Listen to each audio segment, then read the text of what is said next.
Hash, a voice from the streets.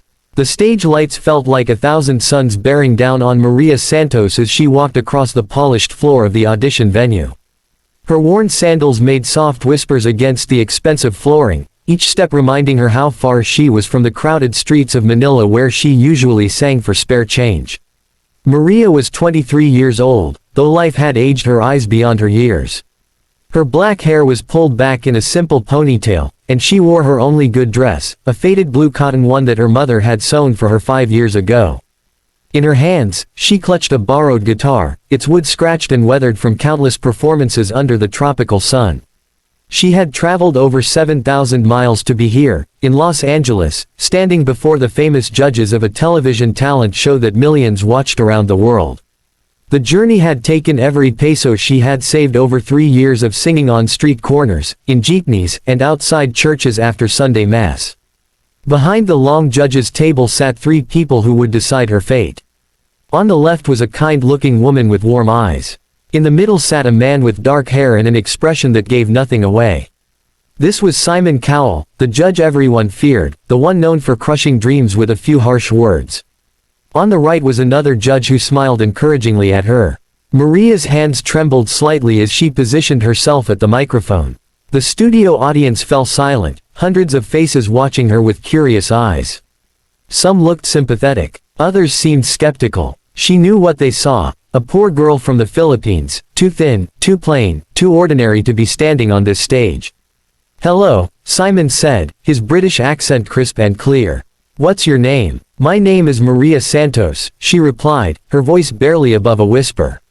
The microphone caught every nervous breath. "And where are you from, Maria?" "I am from Manila, in the Philippines, sir."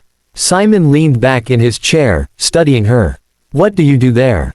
Maria hesitated. She could feel her cheeks growing warm. "I sing in the streets, sir. For money. To help my family." A murmur rippled through the audience.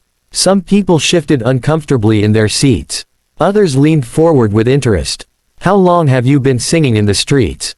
Simon asked. "Since I was 15 years old, sir." "8 years now. And what brings you here today?" Maria took a deep breath. This was the moment she had practiced 1,000 times in her mind during the long flight across the Pacific Ocean. "I want to show that someone like me, someone from the streets with no training, can have a voice that matters. I want to make my family proud. My mother works in a factory 16 hours a day. My father drives a tricycle taxi. They saved money to help me come here. I cannot let them down." Simon nodded slowly. "What are you going to sing for us?" "I will sing, Break Even, by the script, sir." "All right," Simon said, waving his hand. "Let's hear it." Maria adjusted the guitar strap on her shoulder. Her fingers found their positions on the frets, muscle memory taking over despite her nerves.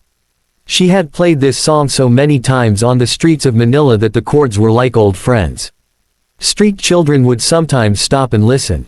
Tired workers would pause on their way home. Once, a businessman had given her 500 pesos, the most she had ever earned from a single song. She closed her eyes and began to play.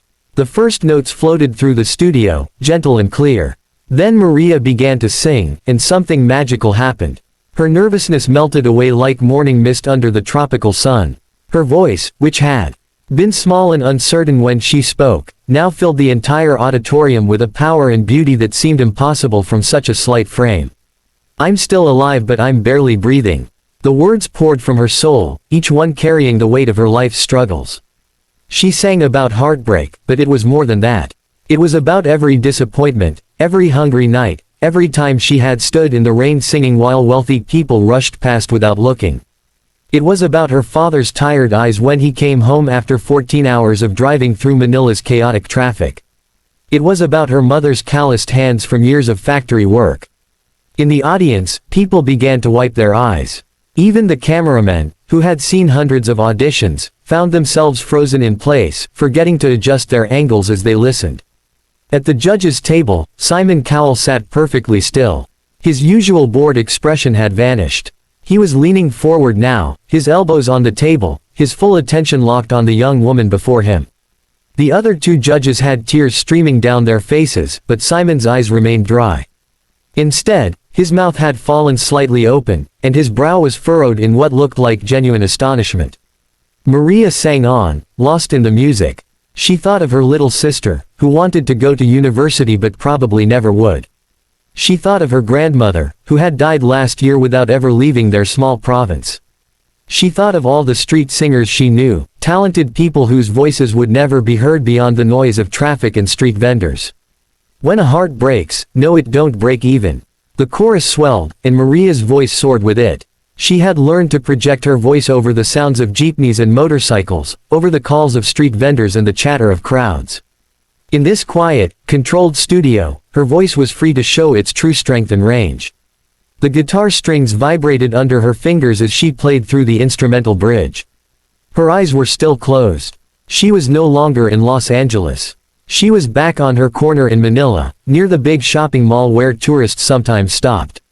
She was singing for her supper, singing for her family, singing because it was the only thing she knew how to do. As the final chorus approached, Maria opened her eyes. She looked directly at Simon Cowell, not with defiance but with a quiet dignity that commanded respect. She wanted him to see her, really see her, not as a poor street singer but as a human being with dreams and talent and worth. The last note hung in the air for a long moment after she finished playing. The studio was completely silent. Maria lowered her guitar and waited, her heart pounding so hard she thought everyone could hear it. Then Simon Cowell did something he almost never did. He stood up. His chair scraped against the floor as he rose to his feet, and before anyone could process what was happening, he began to clap. The sound of his hands coming together echoed through the studio like thunder. The other judges immediately jumped to their feet, applauding wildly. The audience erupted. People were standing, cheering, some openly crying. The walls seemed to shake with the sound of their approval. Maria stood frozen, unable to believe what she was seeing. Tears began to stream down her face as the reality of the moment crashed over her like a wave. Simon held up his hand, and gradually the noise died down. Everyone sat, but the energy in the room remained electric. "Maria," Simon said, and his voice was different now, softer somehow. "In 20 years of doing this show, I have heard thousands of singers. Professionals, amateurs, people from every corner of the world. But what I just heard." He paused, seeming to search for the right words. "That was beyond exceptional. That was one of the most authentic, emotionally powerful performances I have ever witnessed." Maria's legs felt weak. She gripped the guitar neck for support. "You sing with a truth that cannot be taught in any music school," Simon continued. "You sing with the voice of someone who has lived, who has struggled, who knows what it means to fight for every small victory. That is rare. That is precious. That is what separates a good singer from a great one." The female judge spoke next, her voice thick with emotion. "You are absolutely beautiful, Maria. Your voice, your spirit, everything about you. This is what this show is for, to find people like you." The third judge nodded enthusiastically. "I've got chills all over my body. That was incredible." Simon spoke again. "Maria, it's 3 yeses from us. You're going through to the next round. But more importantly, I want you to know that you have something truly special. Don't ever let anyone make you feel less than because of where you come from or how you've had to survive. Your life has given you a gift that money cannot buy."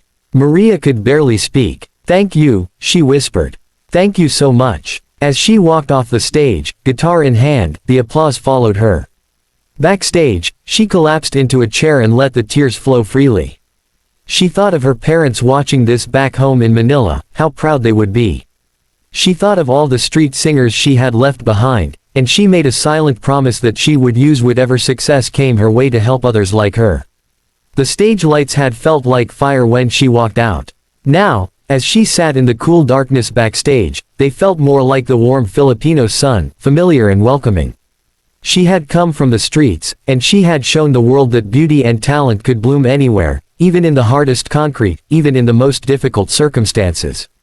Maria Santos had found her voice on the streets of Manila. But today, the world had finally stopped to listen.